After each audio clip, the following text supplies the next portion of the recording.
ये 7वां विग्रह है भगवान। इसलिए हम बहुत बार निवेदन करते हैं, भैया भोजन करते समय यदि नमक मिर्च कम है थाली में तो आप थाली को पटका ना करें।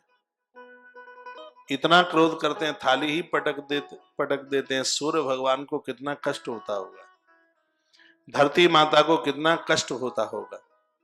पाम पटकेंगे क्रोध के मारे आके। हम तो नित्य निवेदन करते हैं, जो प्रातः है जागते समय धरती माता को मत्था टेक करके प्रणाम करते हैं, माथे की लकीर को सूर्य नारायण बदल देते हैं। ये भगवान भास्कर तकदीर बदल देते हैं, यह उनका काम है। तो भोर में जागते समय पाम मत पीटिए, बर्तन मत फेंकिए, धरती माता को नित्य प्रणाम कीजिए, वंदन कीजिए। माँ को कहिए, माँ मेरे शरीर का इतना वजन तुम संभाली हो, हे माँ कृपा करना ये मेरे पाम कहीं किसी अपराध वाली जगह पर न जाए। व्यक्ति को 14 लोग देखते हैं धर्म और पाप करते हुए, उसमें एक धरती माता भी है।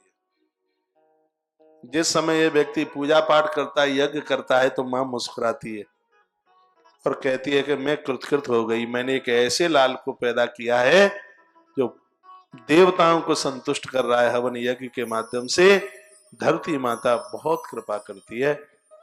और एक बात का और मैं आपको निवेदन कर दूं, ऐसा सत्कर्म करने वाला व्यक्ति जब मृत्यु को प्राप्त होता है तो उसके अंतिम संस्कार जहां जिस जगह पर होना होता है, उस स्थान पर झाड़ू लगाने के लिए स्वयं धरती माता पहुंचती है, मां पृथ्वी पहुंचती है। इतनी बड़ी कृपालु है, इतनी बड़ी दयालुता उसके अंदर है।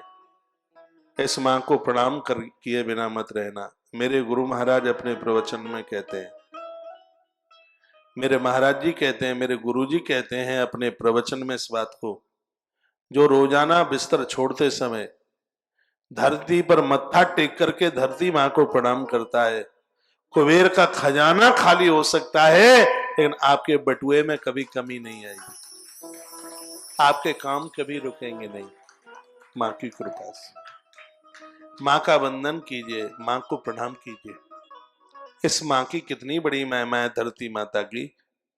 प्रभु श्री राम जी जब वन के लिए जा रहे थे वनवास के समय, इतनी सी अवध की माटी प्रभु राम ने ली और रोजाना जब महादेव का वो अभिषेक करते हैं तो अयोध्या की माटी को वो वंदन करते हैं, प्रणाम करते हैं, उसकी प्रदक्षिणा करते हैं, उसकी परिक्रमा करते हैं।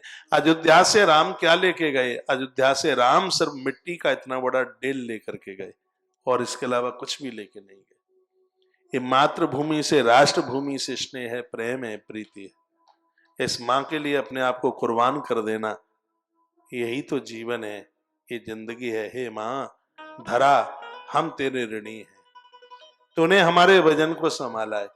ये थोड़ी सी भी हिल जाए, थोड़ा सा भी, तो सब सिस्टम गड़बड़, सब दीवारें, मकान सब नीचे गिर जाएंगे, बिल्डिंग नीचे गिर जाएंगी।